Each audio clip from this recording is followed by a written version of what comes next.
Good day students. Myself Dr. Monica Khetarpal. I am Associate Professor of Physics in Government Dungar College, Bikaner. I am dealing with first paper of MSc Previous Physics, Classical Mechanics. In my last lecture, we have discussed about transformation.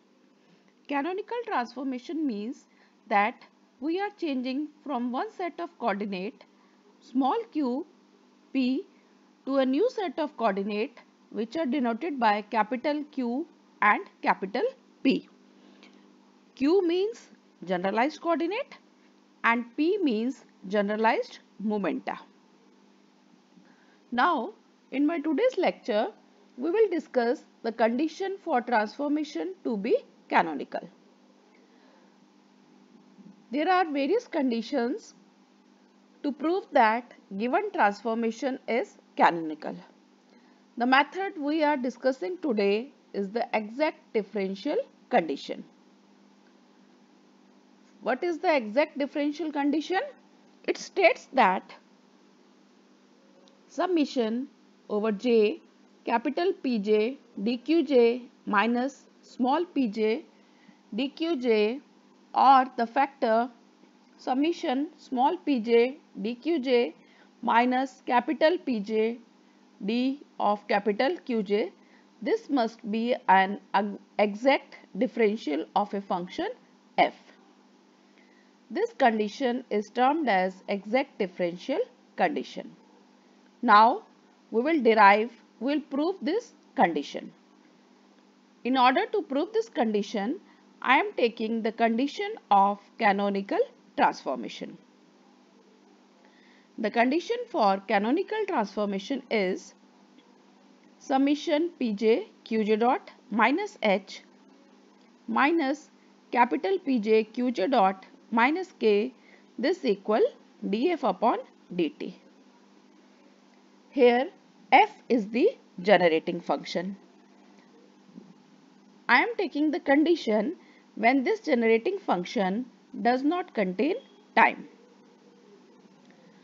The relation between old and new Hamiltonian is k equal to h plus df upon dt. K is the new Hamiltonian, h is the old Hamiltonian, and I have taken the condition that generating function do not include time. So the factor del f by del t must be equal to 0. So I obtain the condition that old and new Hamiltonian are same, that is k equal to h. Using k equal to h in the expression, I get summation Pj Qj dot minus capital Pj Qj dot equal to df upon dt. On solving this, I get summation Pj dqj minus capital Pj dqj equal to df. Here df is the exact differential of f. So, to prove whether the transformation is canonical, we have to find out the value of this factor and prove that it is an exact differential of function. So, now I am solving the problems on this exact differential condition. The first problem which I am taking is show that the transformation capital Q equal to under root 2 small q e raised to power a cos p, and another value which is given to us is capital P under root 2q e raised to power minus a sin pp, sin of p. I have to prove that this transformation is canonical. We have derived the condition of exact differential capital P d capital Q minus small p d small q equal to df. This is the condition which we have to prove. From the given factors, I have to find d capital Q. So differentiating d with differentiating q with d, Q contains two factors which are variables, small q and small p. So first of all, I am differentiating it with respect to small q. And the second term is the differential of capital Q with respect to small p. This is the value of dq which is obtained by differentiating it. Now I am solving my exact differential condition. That is, I am finding the value of capital P dq minus small p dq. Putting the capital P which is given to me is under root 2q e raised to power minus a sin p. This is the value. I have determined the value of d capital Q, substituting its value, minus the factor small p dq.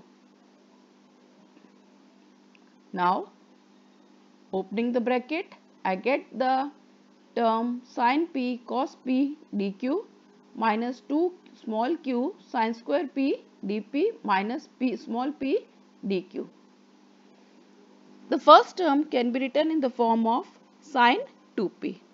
In order to do this, I have multiplied numerator and denominator by a factor of 2. And I have collected the terms of dq.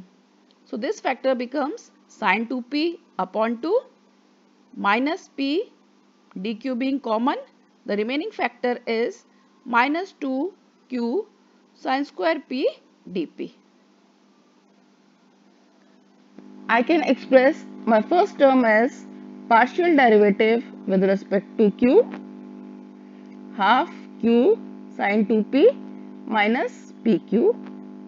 The outside factor is dq plus del by del p half q sin 2p minus pq and the outside factor which is the same dp.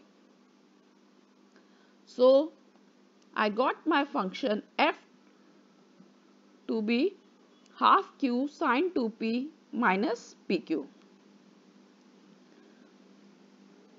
I have written this expression as del f upon del q dq plus del f upon del p dp, which can be expressed as df.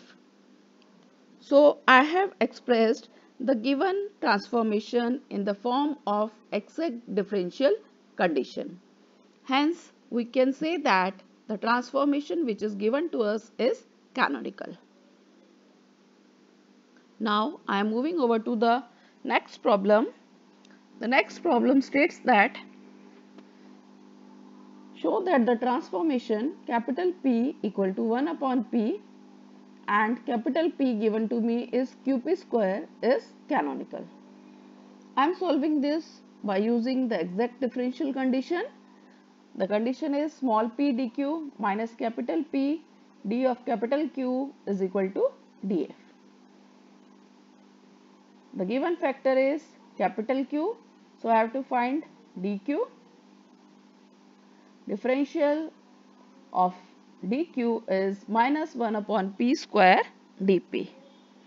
Now solving the expression, small p dq minus capital P is given to me qp square, dq is given to me minus 1 upon p square dp. The factor p square cancels out. I get the term p dq plus q dp. This can be expressed as d differential of p and q. So my generating function is pq. This is the exact differential condition.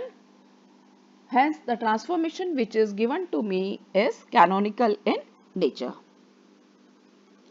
So students, by solving the exact differential condition, we can easily show that the given transformation is canonical or not. Based on exact differential condition, I have another problem in which I am given capital P which depends on small p and small q, and a capital Q is given also in terms of small q and small p. The capital P is 2, 1 plus q raised to power half cos p, q raised to power half sin p. Capital Q is log 1 plus q raised to power half cos p. I have to prove that transformation is canonical. As done in my previous examples, we have find out the value of dq. We are going to find the value of dq. Differential of log is, suppose I am having log x. Differential of log x is 1 upon x. And there is a differential of x. So, solving dq, I get the value cos p dq minus 2q sin p dp upon 2q raised to power half 1 plus q raised to power half cos p. Putting the value in the exact differential condition, which is small p dq minus capital P dq, and solving, I get differential small q bracket small p minus half sin 2p. I am able to express this expression in the form of exact differential condition. Hence, when we can express capital P dq minus small p dq in the form of an exact differential, we can say that given transformation is canonical. So, the transformation which we are given is canonical. The next problem is, I have to show that small qj, capital Qj. This generates the exchange transformation in which position and momentum coordinate are interchanged. In our previous lecture, we have discussed 4 forms of generating function.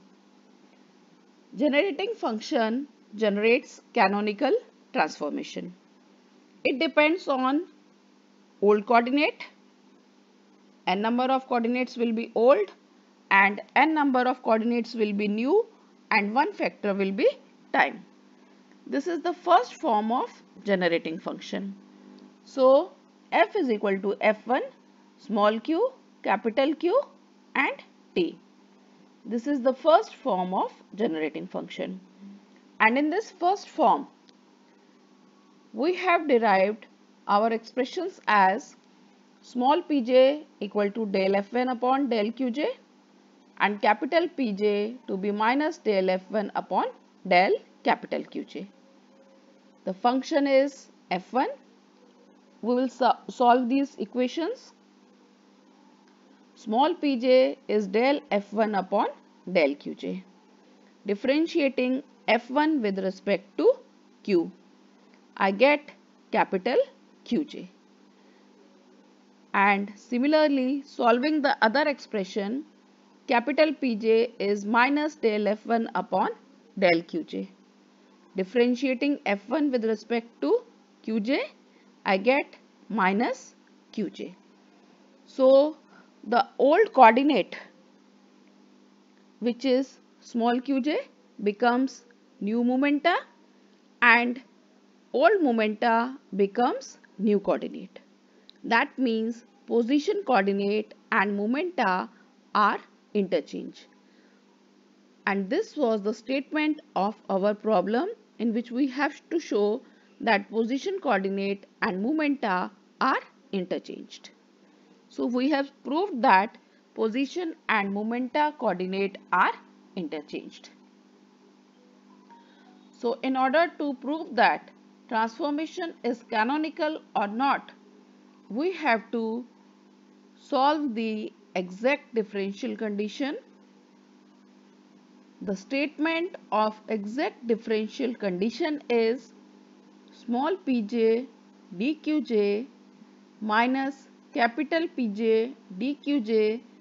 This must be equal to df. What is df? df is the exact differential of a function F. Thank you students for watching.